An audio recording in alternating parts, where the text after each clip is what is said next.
ಸಮಾಧಾನವಾಗಿ ಯೋಚನೆ ಮಾಡಮ್ಮ ಜ್ಯೋತಿ. ನಮ್ಮ ತುಳ್ಸವ್ವ ಹೇಳ್ದಂಗೆ ಕೋರ್ಟ್ಗೆ ಹೋದ್ರೂ 6 ತಿಂಗಳು ಗಡುವಿರುತ್ತೆ. ಇಲ್ಲಿ 10 ದಿನ. ಪಂಚಾಯತಿನ ಸೇರಿಸೋದಕ್ಕೆ ನೀನು ತಿಂಗಳಾನಗಟ್ಲೆ ಕಾಯ್ದಿದೀಯ. ಇನ್ನು 10 ದಿನ ಕಾಯಕ್ಕಾಗಲ್ವಾ?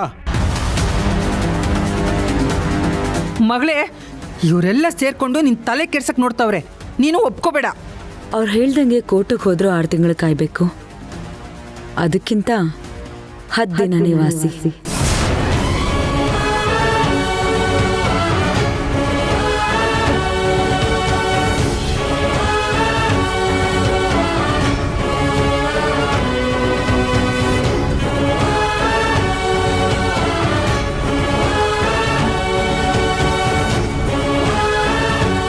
ಅವ್ರು ನಮ್ಮ ಮನೇಲಿ ಕನಿಷ್ಠ ಪಕ್ಷ 2 ದಿನನಾದ್ರೂ ಇರ್ಲಿ, ನೋಡೋಣ.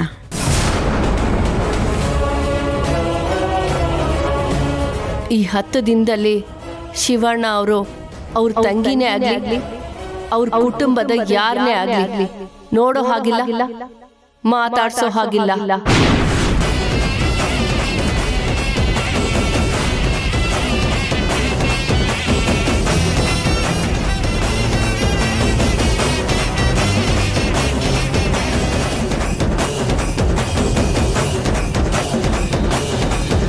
ಸರಿ, ನಾನ್ ನಿಮ್ ಪಂಚಾಯತಿಗೆ ಬೆಲೆ ಕೊಟ್ಟು ನೀವ್ ಕೊಟ್ಟಿರೋ ಗಡುವಿಗೆ ಬದ್ಧವಾಗಿರ್ತೀನಿ.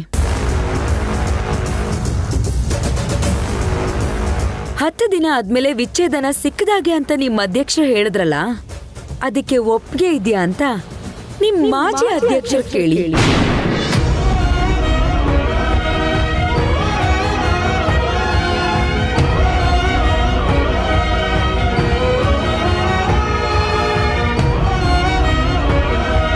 ಆಮೇಲೆ ಅದಕ್ಕೂ ನನಗೂ ಸಂಬಂಧ ಇಲ್ವೇ ಇಲ್ಲ ಅಂತ ಅವ್ರು ನನಗೆ ತೊಂದರೆ ಕೊಟ್ಟರು ಕೊಡ್ಬೋದು.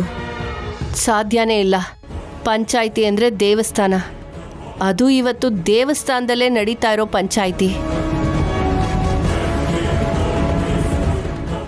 ಇಲ್ಲಿ ಸಿಗೋ ನ್ಯಾಯನೇ ದೇವರು ಅಂತ ನಂಬಿರೋ ಶಿವಣ್ಣ ಅವರು ಪಂಚಾಯಿತಿ ತೀರ್ಪು ಅಂದರೆ ಅವ್ರ ಮನಸ್ಸಲ್ಲೊಂದು ಮರ್ಯಾದೆ ಇದೆ.